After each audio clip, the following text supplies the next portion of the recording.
In life, sometimes the only way out is through an act of boldness. Sometimes it could be in action, sometimes it could be as simple as prayer. And today we will be touching on prayer. When I was very early in my walk with the Lord, my dad one day told me I needed some advice. And my dad told me, sometimes, son, you cannot be afraid to say a bold prayer. And when he told me that advice, it stuck with me for life because I never heard the phrase a bold prayer. I never thought about what a bold prayer was, but sometimes in life you need a bold prayer. It's the only way out of your situation. So that was what my introduction to what a bold prayer is. A bold prayer is when you are in such a tight corner, the only way out is boldness. You have to go through the obstacle. There's no way up, there's no way down. You have to go through it, and you need boldness to go through it. Amen. Can we go to 1 Samuel chapter 1, verse 10 through 15? Or first, can we actually start at verse 5?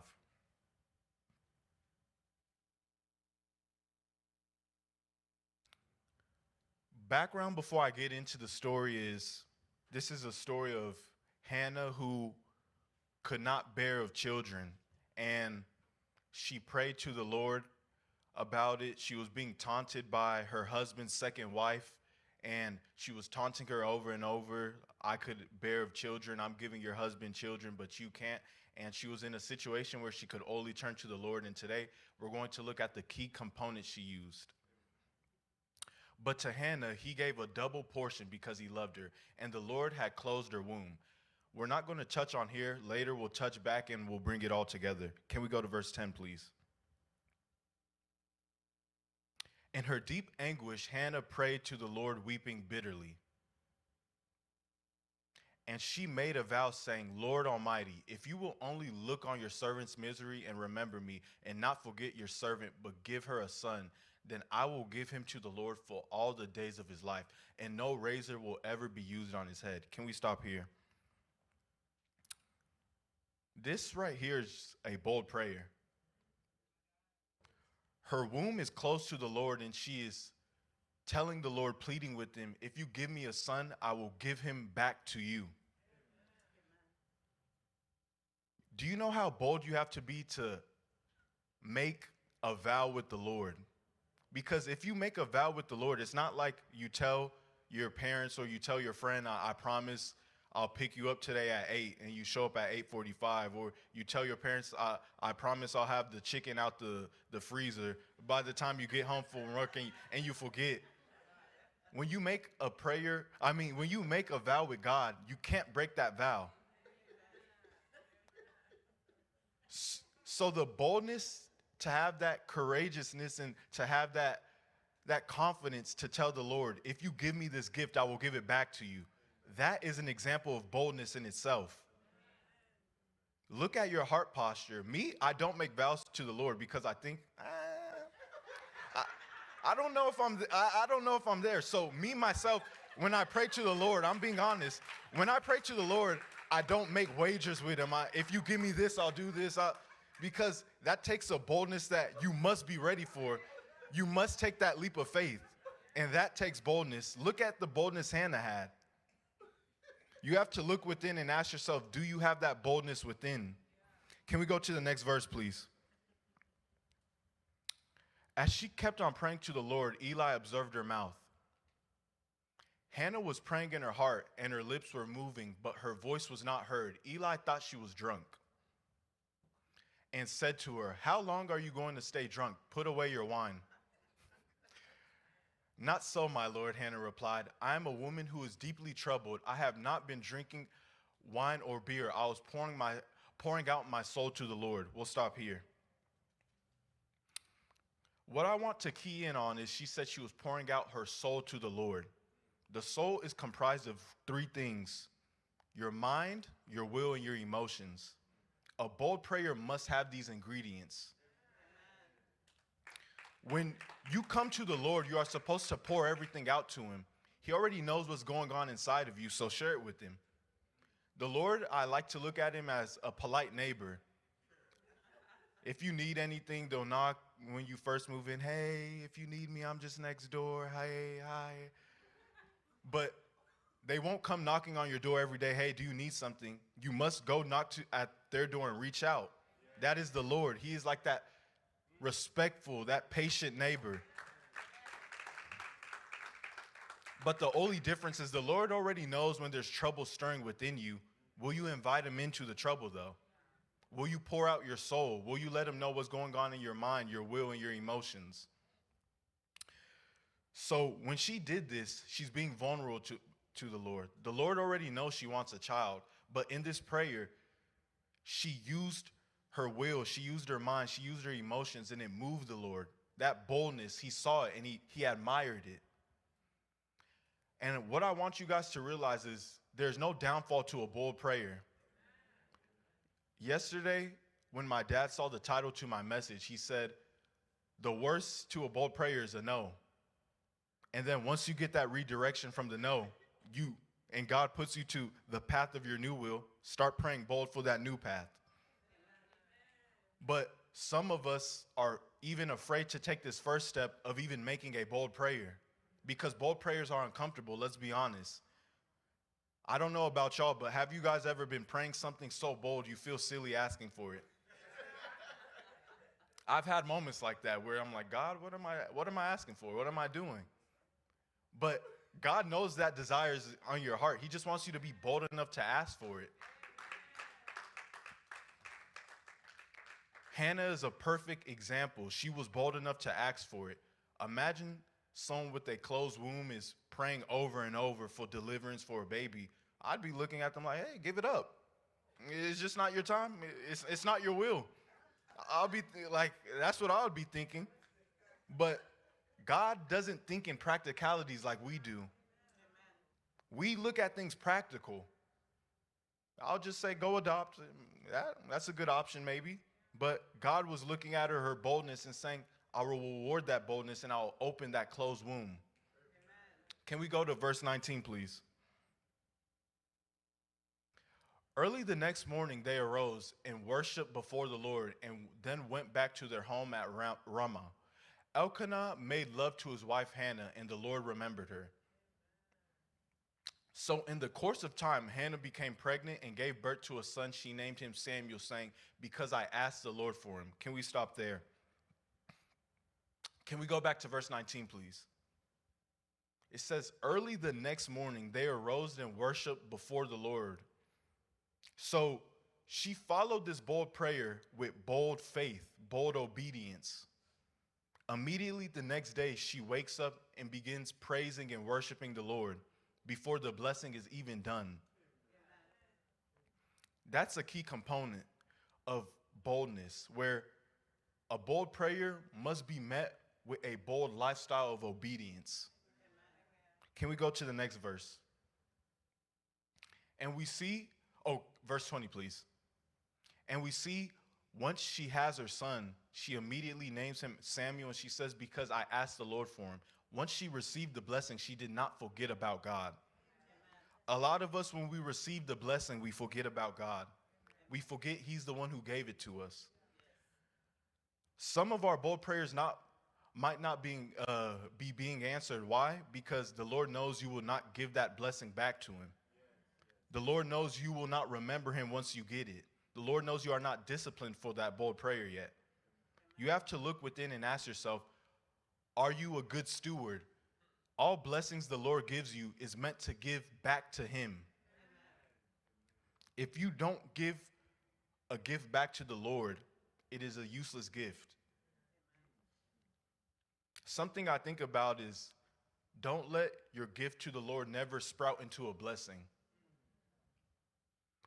Imagine you have whatever gift the Lord has placed on your life. If you're not using it and giving it back to the Lord, it is useless. And when you give back to the Lord, that means you are giving back to his people. Amen. It goes hand in hand. Hannah got this gift and she remembered the vow she gave him. She did not break that vow. She named him Samuel and said, because I have asked the Lord for him. Think about that. Ask yourself, is my heart posture to be a good steward for all the gifts I'm asking for, all the blessings I'm asking for? Will I give it back to God, or will I forget about him? And will I just squander the blessing? Can we go to the next verse, please? When her husband Elkanah went up with all his family to offer the annual sacrifice to the Lord and fulfill his vow, Hannah did not go. She said to her husband, after the boy is weaned, I will take him and present him before the Lord, and he will always live there. This is another example, if we could stop here, of her boldness and obedience. I want you guys to realize a bold prayer is never enough. You must have bold obedience to match that prayer. You could pray day in and day out, God, make me a millionaire. God, please do this for me. But God sees you don't know how to manage money. God sees you haven't done any research, any work within to be a good steward when you do get that money. So before you even get to the bold prayer, ask yourself, do you have a bold heart posture of obedience? That must come before the prayer. Because obedience is an extension of faith. Sometimes in life, you'll get an instruction from the Lord. It won't make any sense. All you must do is take that leap of faith. You don't know why he gave you that instruction, but obedience, because you know the Lord will never make you look dumb. You know the Lord will always come through for you. He will always prevail. So that faith you have is tied into your obedience. How much faith you have in the Lord will be shown by how obedient you are to him. So her boldness and obedience also ties in with her boldness and faith to the Lord. She's able to speak up and do these things and make these prayers because she's so faithful. She thinks the Lord, and she knows the Lord will open her closed womb. Amen. Can we go to the next verse? Do what seems best to you, her husband Elkanah told her. Stay here until you have weaned him. Only may the Lord make good his word. So the woman stayed at home and nursed her son until she had weaned him. We'll stop here. This just shows the importance of being equally yoked, having a partner that is equally yoked. Her husband did not question, why are you not coming up to me to make the sacrifice? Or, no, we're not sending our son away for his life. He's our son. He'll be here with us. When you surround yourself with equally yoked people, they'll push you towards your destiny. They'll push you towards obedience. They won't pull you away from it. So in life, it is important to tie yourself in with people who are also obedient to God, who also will follow you in bold faith. As I said last month, you should not share your dreams. You should not share your revelations the Lord has put over your life with everyone because they might not be equally yoked with you. Imagine if her husband said, no, Samuel is not doing that. He's staying back with us. That could have caused her to go into disobedience, to go back on the vow she made to the Lord. But because she has surrounded herself with people that are anchored in faith, anchored in obedience, he allows her to do so because he says, this is what the Lord has said, do it. Amen. Be around people, surround yourself with people where the Lord is their first priority. Amen. If you tell them something that doesn't align with what they want for you, they won't tell you, come on, you know you want to do better. You know you want to do something else. They'll tell you, follow the Lord because the Lord takes precedent over all. Amen. The Lord takes precedent over your boyfriend, your girlfriend, your husband, your wife, your best friend. Amen. Can we go to the next verse, please? After she was weaned, she took the boy with her young as he was along with the 3-year-old bull, an ephah of flour and a skin of wine, and brought him to the house of the Lord at Shiloh. When the bull had been sacrificed, they brought the boy to Eli. And she said to him, pardon me, my Lord, as surely as you live, I am the woman who stood here beside you praying to the Lord. I prayed for this child, and the Lord has granted me what I asked of him. So now I give him to the Lord. For his whole life he will be given over to the Lord, and he worshiped the Lord there. Can we stop there? The key component to every blessing, as I said before, it must be given back to God. Amen. If you never give your gift back to God, it can never sprout into a blessing. I thought about it, and she asked for a son just so she could spend most of her life away from the son. That shows the posture of faith she had in the Lord. She wanted her son not just so they could have cute memories, so they could build a bond together. She wanted a son so it could serve the Lord. As soon as the boy became of age to be away from her, to be away from her care, she immediately was obedient to that vow and gave it back to God. Are you okay giving your blessing back to God? I could imagine her original thought of when she had a son is not that she would send him away very young to go live with someone else, to go be under the mentorship of someone else. That probably wasn't her original plan. But she was fluid and she was adjustable to the plan of God. Her biggest trait is her obedience. I want us to all walk away with this asking ourselves, do we have this same obedience? Do we have these same traits Hannah had within? Do we really deserve that blessing? Are we really ready for that blessing? If the answer is no, you must keep pushing forward. Day by day, you have to work within yourself. Can we go back to verse 5?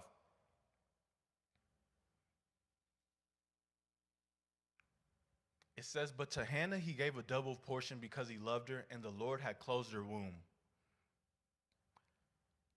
As I said, we'll tie this verse back in.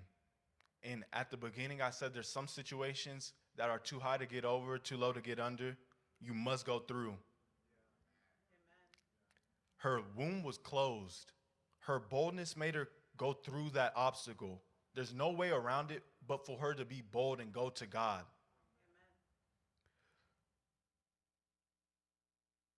Her boldness was so moving, it made God open a closed door. Boldness with God will surprise you. Sometimes God isn't answering your prayers because they're not in your will. You're just not praying the right thing. You're not praying the right way. That closed door really isn't closed. You just have not unlocked the key of boldness to open that door. She had that key of boldness within her. And with that, she unlocked a closed womb.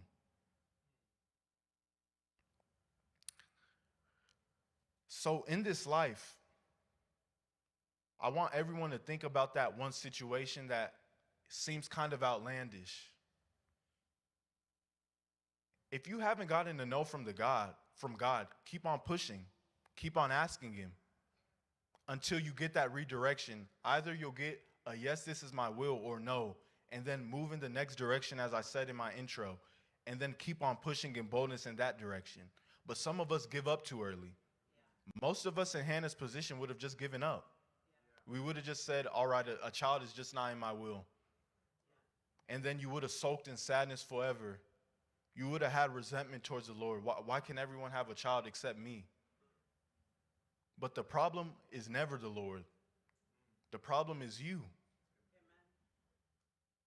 Sometimes the Lord will be silent because he's waiting for you to figure something out. There's a good analogy I'll see on the internet. They'll say, when the Lord is quiet, it's because you're in a testing season and the teacher never speaks during a test. So some of us are praying these prayers and we're not hearing anything from the Lord. Ask yourself, have you been bold in that prayer? There's a key ingredient that the Lord is waiting for you that's right under your nose that you just haven't picked up yet. Hannah, I'm sure, was praying this prayer for years. But as they described, she prayed with her soul. She poured out her soul. And the Lord is moved by that. The Lord is moved by that type of intimacy. The Lord is moved with that type of vulnerability that you have with him. Ask yourself, have you been vulnerable with the Lord? Have you really spilled out everything to the Lord? The Lord knows when you're angry. The Lord knows when you're sad, when you're anxious. But we like to battle those thoughts alone. We like to share it with our friends rather than sharing it with the Lord. And then wonder, why are we still stuck in these loops? Because you haven't invited the solution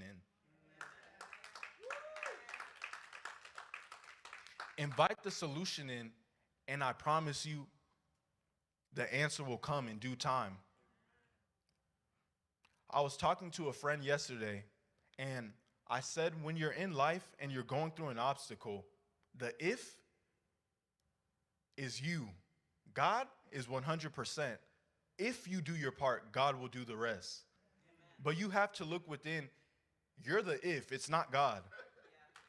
You're the liability in the situation. You have to look within and ask yourself, am I doing everything in my power to get to that next step, to get to that next blessing? You have to change your mindset when you're walking with God. Your mind is so important. It's so valuable. When you unlock your mind with God, you'll start seeing things completely different. You'll start seeing new avenues in the Spirit of God, in the realm of God that you didn't see before when you were walking in the world. Walking with God is very simple, but just because something is simple doesn't mean it's not challenging. If you really just dim everything down, walking with the Lord, it just takes obedience. That's a simple thing, but being obedient is very hard. Being obedient is a battle of the flesh. Being obedient is so hard is because when you're obedient to the Holy Spirit, your flesh is tugging you. Your flesh is battling you. Will you be like Hannah? I know there was things in her head that were thinking, I don't want to give my son away. But ask yourself, does the Spirit of God take precedent over the flesh in my life? The walk with God, it's very tough, but it's very rewarding. The steps he gives us, it's nothing too hard to do. But what makes it difficult is we don't have our flesh under control. We're not obedient to God because we like to follow our flesh over the Holy Spirit. We like to do what is comfortable to us over that uncomfortable situation that will put us in a better spot. Hannah was in an uncomfortable situation. I know she was, because we are all humans. Nobody here will want to give their kid away. I'm sure if someone asked my parents, send one of your 3 kids away, and I will steward them for the rest of their life, they will become great men and women of God, my parents would be hesitant. They wouldn't want to do so. But the bottom line is, do you have more faith in God than you have faith in yourself? Amen. Will you look at your situation and try to compare it to everyone else's? The work God is doing in you is unique. It's different from everybody else. Yeah, all of us are a unique prototype.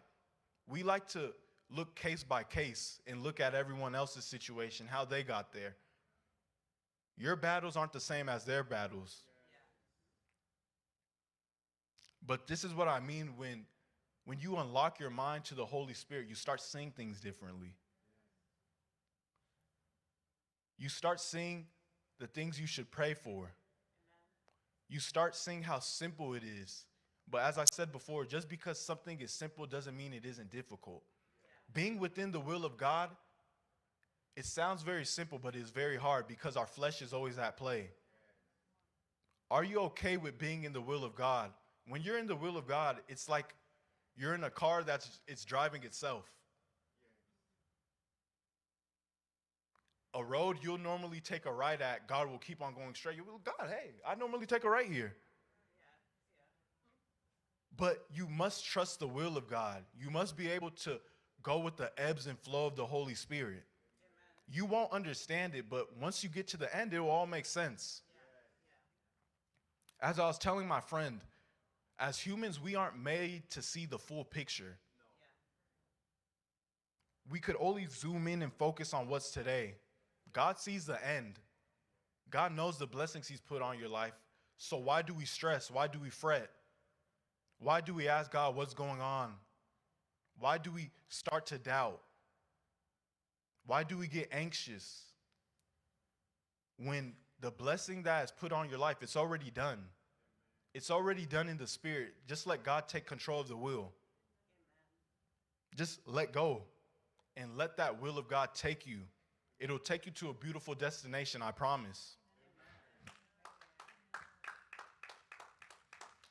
Can we go to 2 Corinthians chapter 3, verse 12? It says, therefore, since we have such a hope, we are very bold. I want you guys to realize in your walk with God, I don't think it's spoken about much, but boldness must be applied. You can't walk with God and be timid. Those two things don't mesh. You're going to be in uncomfortable situations. There's times that the Lord will tell me to give someone an instruction, or the Lord will tell me to pray something. And I'm like, I don't want to bother this person. Or this prayer makes me feel silly. It makes me feel stupid. But you have to be just bold to be obedient.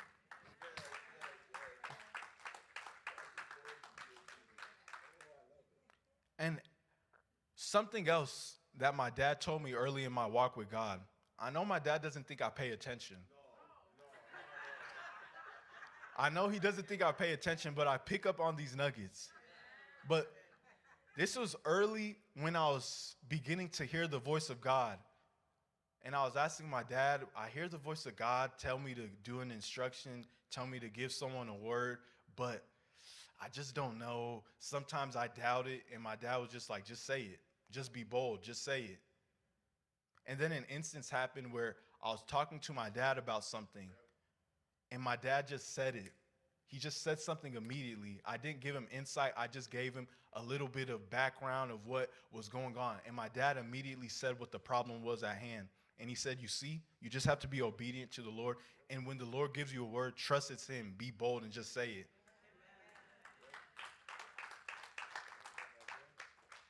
And as you walk with the Lord and you begin being bold, you'll start realizing the patterns of the Holy Spirit.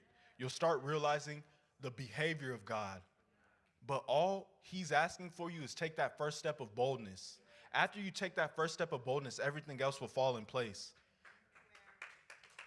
So the Lord would tell me a word to give my friends, and I'll be like, I don't know. I'll hold off on it for months. And remember, my dad has said this before, delayed obedience is disobedience. I'll delay my obedience. I didn't have the boldness to be obedient. I would hold on to it for weeks, for months. And then I'll text my friend about what the Lord has over my heart. They'll say, wow, I've been convicted over this lately. Someone at my church just said something to me along the same lines. Oh, I was listening to a song and I was meditating on that line over and over. You're delaying a breakthrough for someone else because you're afraid to be bold. You're delaying that gift that the Lord has over your life to become a blessing because you're afraid to be bold. When you hear the voice of God, we all know it is. But the flesh will tug at you. The flesh will make you think, intrusive thoughts. Nah. Nope, can't be. That can't be God, it's me. The intrusive thoughts, your flesh will start tugging at you. But all that is you're afraid to be bold. You're afraid to let the Lord take the wheel. All of us know deep down inside what the voice of God sounds like, what it feels like. But we still sometimes, is it really God? You have to let the Holy Spirit run rampant over your flesh. Once you do that, I promise you, blessings will start to flow in your life. Your gift will now sprout into a blessing. You just have to take that step of boldness. Boldness is such a key ingredient in the walk with God. Look at every story in the Bible. They were bold. As I said last month, everyone we touch on in the Bible, everyone the Lord has blessed had the same ingredients, the same traits. We need to work and hone on those traits within ourselves. Can we go to my final points, please? Or we'll go to my final points. Where my first one is, you can't have an average prayer life and expect extraordinary blessings. You can't pray the mundane, God, thank you for waking me up. I pray for my mom. I pray for my dad. I love you, God. Thank you. And then you're sitting around wondering why your situation hasn't changed. Well, who is that prayer going to move? You have to be honest with yourself. You must have a bold prayer life if you want bold blessings, if you want big blessings. Prayer is how we communicate with the Lord. The Lord knows the desires you have within your heart, but as Hannah did, she spilled her soul out to him. Your prayers can't be surface level, and then you expect in-depth blessings. You have to give God in-depth prayers.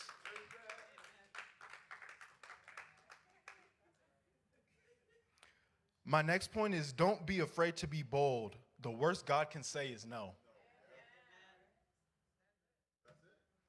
We've all been told no plenty of times. We've all been bold with our parents and asked for something is a little bit teetering. Can I get the PS3? What's the worst they could say? No. If they don't get it, I'll be mad for a little bit, and then I'll get over it. But if they say yes, I have all to gain, nothing to lose. With the Lord, you have all to gain, nothing to lose.